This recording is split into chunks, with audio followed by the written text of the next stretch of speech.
Hello मेरे प्यारे दोस्तों, कैसे हैं आप सभी का स्वागत है नर्सिंग अड्डा 24/7। मेरा नाम है अमरीन कौर। तो आज हम डिस्कस करने वाले हैं कि बिहार सीएचओ के एग्जाम में आप 80+ मार्क्स कैसे लें। देखो बच्चों, आजकल का कंपटीशन लेवल बहुत हाई है। अगर आप सोचोगे कि हमारी कट ऑफ तो 50% ही है, तो हमें 80% ला के क्या ही फ़ायदा, हमें क्या ही मिलने वाला है। तो देखो, कट ऑफ से आप अगर पार भी हो गए, लेकिन अगर सीट्स उतनी नहीं हुई तो भी आपका सिलेक्शन नहीं होगा। तो इस गलतफहमी में मत रहना कि अगर हमारे 50% हमारी कट ऑफ है और हम 50% से पार हो गए हैं तो हमारा सिलेक्शन जो है वो निश्चित है। ऐसा बिल्कुल भी नहीं है। आपका सिलेक्शन निर्भर करेगा सीट्स पे, और सीट से भी ज़्यादा आपके मार्क्स पे निर्भर करने वाला है। ठीक है बच्चों, तो बिहार सीएचओ में क्या क्या सिलेबस आएगा, देखो हम पहले इंपॉर्टेंट सब्जेक्ट्स देख लेते हैं कि क्या क्या सब्जेक्ट्स रहने वाले हैं इसमें। देखो, जो नर्सिंग है आपका, जो आपका इसमें नर्सिंग रहने वाला है, ठीक है। देखो, आपको पता ही है कि इसमें एमएसएन, एमएचएन, ठीक है। उसके बाद आपका ओबीजी, पीडियाट्रिक्स, सीएचएन, ठीक है। देखो, अब सीएचओ का एग्जाम है भाई, कम्युनिटी हेल्थ ऑफिसर का एग्जाम है, तो सीएचएन तो बहुत इंपॉर्टेंट पार्ट प्ले करती है, ये बात आपको पता ही होगी। ठीक है, बिल्कुल आपको पता ही होगी। उसके बाद देखो भाई, सीएचएन आ गया, ओब्स आ गया, आपका पीड्स आ गया, आपका साइकेट्री आ गया, आपका एमएसएन आ गया, आपका भाई एफओएन आ गया। ठीक है भाई, एफओएन और एमएसएन तो हर एग्जाम की जान होते ही हैं, इनमें से क्वेश्चंस तो आते ही हैं। कैसे भी घुमा फिरा के दे देता है। कई बार तो साइकेट्री में भी एफओएन होती है, ठीक है, कि भाई आपसे मैनेजमेंट पूछेगा। अगर आपसे नर्सिंग केयर पूछी तो कहीं ना कहीं वो फंडामेंटल का ही पार्ट आ जाएगा। ठीक है बच्चों, ये तो रही आपकी नर्सिंग की पार्ट। ठीक है, उसके बाद देखो भाई, इसका जो किंग रहने वाला है भाई, जो राजा रहने वाला है, वो भाई रहने वाला है आपका नॉन नर्सिंग। देखो, जिसमें आपकी आएगी जीके, ठीक है, आपकी आने वाली है जीके, ठीक है। और क्या आने वाला है भाई, आपका जीके आने वाली है, और आपका रहने वाला है मैथ्स, और आपका रहने वाला है भाई रीजनिंग। ये तीनों चीजें आपकी इसमें रहने वाली हैं। ठीक है, मैथ्स, जीके और रीजनिंग, आप तीनों सब्जेक्ट्स, इनके तीनों जो टॉपिक्स आपके बहुत इंपॉर्टेंट रहने वाले हैं। देखो, जीके में वो हमसे क्या पूछेगा, करंट अफेयर्स के बारे में पूछेगा, पॉलिटिक्स के बारे में पूछेगा, हिस्ट्री के बारे में पूछेगा, इन सब चीज़ों के बारे में पूछेगा। ठीक है, और मैथ्स में आपसे पूछेगा न्यूमेरिकल्स के बारे में, आपके नंबर सिस्टम हो गया, ठीक है, और आपका परसेंटेज हो गया, प्रॉफिट एंड लॉस हो गया, ये सब चीज़ें इसमें पूछेगा। ठीक है, और रीजनिंग में क्या पूछ सकता है भाई, रिलेशनशिप के बारे में पूछ सकता है, और जो हम वेस्ट और ईस्ट और साउथ, इन सब की मैपिंग जो देखते हैं उसके बारे में पूछ सकता है। ठीक है, और ऐसे करके ब्लड रिलेशनशिप हो गए आपके, ठीक है, या फिर जो नंबर सीरीज आ जाती हैं वो उसके बारे में पूछ सकता है, अल्फ़ाबेट सीरीज़ के बारे में पूछ सकता है, इन सब चीज़ों के बारे में रीजनिंग में पूछ सकता है।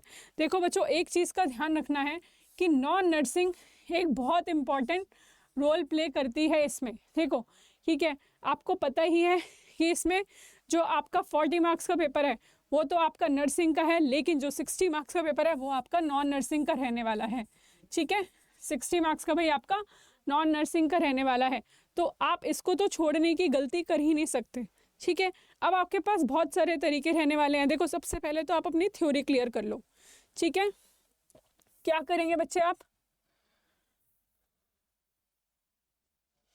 अब अपनी थ्योरी क्लियर कर लो।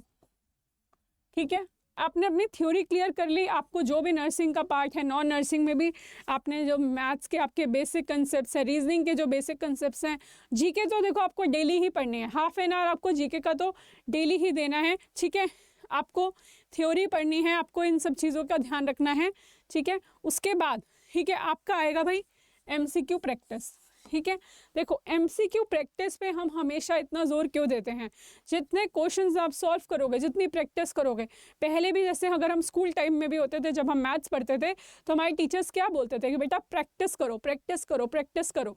ठीक है, देखो practice makes a man perfect, ये तो आपने बहुत बार सुना है, ये बहुत बार अप्लाई भी होता है। ठीक है, तो आपको यहाँ पे भी अप्लाई करना है। एमसीक्यू प्रैक्टिस क्यों इतनी इंपॉर्टेंट होती है, क्योंकि देखो जैसा आपका एग्जाम आने वाला है वहाँ पे वो आपसे ये तो बोलेगा नहीं कि भैया सब्जेक्टिव लिख के दिखाओ मुझे, कि भाई आपसे वो ये तो बोलेगा नहीं कि साइकेट्री में अगर डेल्यूजन है तो डेल्यूजन के टाइप्स लिख के दिखाओ, वो ऐसे नहीं बोलेगा, वो आपसे पूछ लेगा कि अगर किसी का सस्पिशियस बिहेवियर है तो ये किस टाइप का डिल्यूजन होगा, ठीक है, वो आपसे ऐसे ही पूछेगा।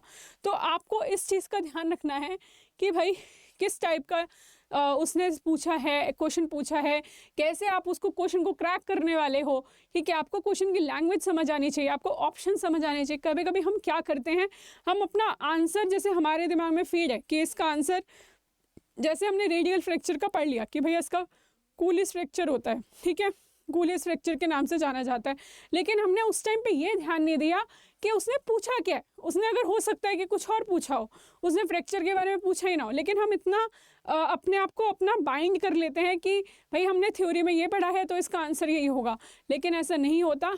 आपको बहुत ध्यान से पेपर सॉल्व करना होता है, आपको क्वेश्चन ही नहीं ऑप्शन भी बहुत ध्यान से पढ़ने हैं। अब इसकी प्रैक्टिस कैसे होगी बेटा, जितना एमसीक्यू प्रैक्टिस करोगे उतना ही आपकी प्रैक्टिस होती जाएगी, ठीक है। अब ये तो रही नर्सिंग की बात, और नॉन नर्सिंग के लिए भी भाई आपको एमसीक्यू प्रैक्टिस तो करनी है। और थ्योरी कैसे करोगे, क्योंकि देखो आपको सबको थ्योरी में ही दिक्कत आती है कि इसमें देखो कंप्यूटर भी पूछेंगे, जो रीजनिंग वाला पार्ट है उसमें कंप्यूटर का भी पार्ट कुछ ऐड होगा, ठीक है। देखो आपको कैसे करनी है प्रैक्टिस, अब आपके बहुत सारे तरीके हैं। आप चाहें तो यूट्यूब से कर सकते हैं, ठीक है, एसएससी के बहुत सारे प्लेटफॉर्म होते हैं, या फिर जो हमारा नर्सिंग अड्डा का चैनल चल रहा है उस पर भी डेली मॉर्निंग में सुबह 7 o'clock नॉन नर्सिंग की क्लासेस होती हैं, ठीक है, जिसमें इंग्लिश, जीके, इन सब की क्लासेस हो रही हैं, और मैथ्स, रीजनिंग, इन सब की क्लासेस हो रही हैं, ठीक है। तो अगर आप चाहें तो उस प्लेटफॉर्म से भी आप फ्री में अपना देखो कंटेंट रेडी कर सकते हो, ठीक है, ये आपकी चॉइस है। और अगर आपको ऐसा लगता है कि आपको एक प्रॉपर गाइडेंस चाहिए, आपको कोई राह दिखाने वाला चाहिए, ठीक है बच्चों, क्योंकि देखो आपको पता ही है कि आपको जब तक एक प्रॉपर गाइडेंस नहीं मिलेगी, देखो बहुत सारे स्टूडेंट्स ऐसे होते हैं जिन्हें थोड़ा सा रास्ता दिखाओ और वो अपनी मंजिल तक पहुंच जाते हैं, लेकिन ऐसे भी बहुत सारे लोग हैं, ऐसे बहुत सारे स्टूडेंट्स हैं जिनको प्रॉपर गाइडेंस चाहिए होती है, और इसमें कोई भी प्रॉब्लम नहीं है, ठीक है बच्चों। अगर आपको प्रॉपर गाइडेंस चाहिए तो देखो बच्चों, नर्सिंग अड्डा आपके लिए बिहार CHO का कोर्स लेकर आया है, ठीक है। उसमें आपको क्या करना है, ठीक है, देखिए आप अड्डा 24/7 की साइट पे जाएंगे। जब आप नर्सिंग कोर्सेज में जाएंगे तो आप यहाँ पे बिहार CHO का कोर्स देख सकते हैं, ठीक है। अश्विनी बैच है आपका 2249 का है, इसमें आपको नर्सिंग नॉन नर्सिंग दोनों कवर कराएंगे, कोई प्रॉब्लम नहीं है, कोई दिक्कत नहीं है। देखो आपको अपनी थ्योरी पहले मजबूत करनी है, जब तक आप थ्योरी मजबूत नहीं करोगे, आप कितना भी MCQ प्रैक्टिस कर लो, आप चाहे 1000 क्वेश्चंस कर लो, चाहे 10,000 क्वेश्चंस कर लो, आपकी थ्योरी फिर भी क्लियर नहीं होगी, आप उल्टा और कंफ्यूज होते चले जाओगे। तो MCQ प्रैक्टिस भी ज़रूरी है और थ्योरी भी ज़रूरी है, दोनों को अपनी अपनी जगह आपको लेके चलना है। आपको नर्सिंग भी पढ़नी है और नॉन नर्सिंग भी पढ़नी है, आपको दोनों के लिए इक्वल टाइम रखना है, क्योंकि देखो इसमें तो नॉन नर्सिंग ही राजा है, उसने ही ज़्यादा मार्क्स ले रखे हैं, ठीक है। और अगर आपको इसमें देखो बिल्कुल एक्सपर्ट फैकल्टीज़ मिलने वाली है, इंटरेक्टिव क्लासेस रहने वाली हैं, आपकी रिकॉर्डेड वीडियोस होने वाली हैं, और भाई आपका लिमिटेड बैच साइज़ होगा। तो देखो भाई आप इस नंबर पे कॉल कर सकते हैं, अगर आपको कोई भी दिक्कत, कोई भी परेशानी आती है तो आप इस नंबर पे कॉल करके पूछ सकते हैं। 9958776247 इस नंबर पे आप कॉल करके आप संपर्क कर सकते हो, अगर आपको कोई भी दिक्कत आ रही है कि भैया बैच कैसे परचेज़ करें, कैसे नहीं करें।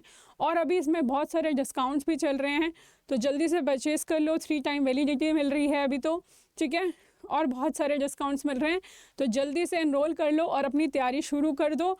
बहुत प्यारी प्यारी वैकेंसीज़ आई हैं आपके लिए, और बहुत सारी वैकेंसी आई हैं, तो जल्दी से उसका मौका छोड़ो मत भाई, जल्दी से उस मौके को अपनी तरफ लो और अपनी सीट पक्की कर लो, ठीक है बच्चों। अगर वीडियो अच्छी लगी हो तो लाइक और शेयर ज़रूर करना, और वीडियो चैनल को सब्सक्राइब करना बिल्कुल ना भूलें। धन्यवाद।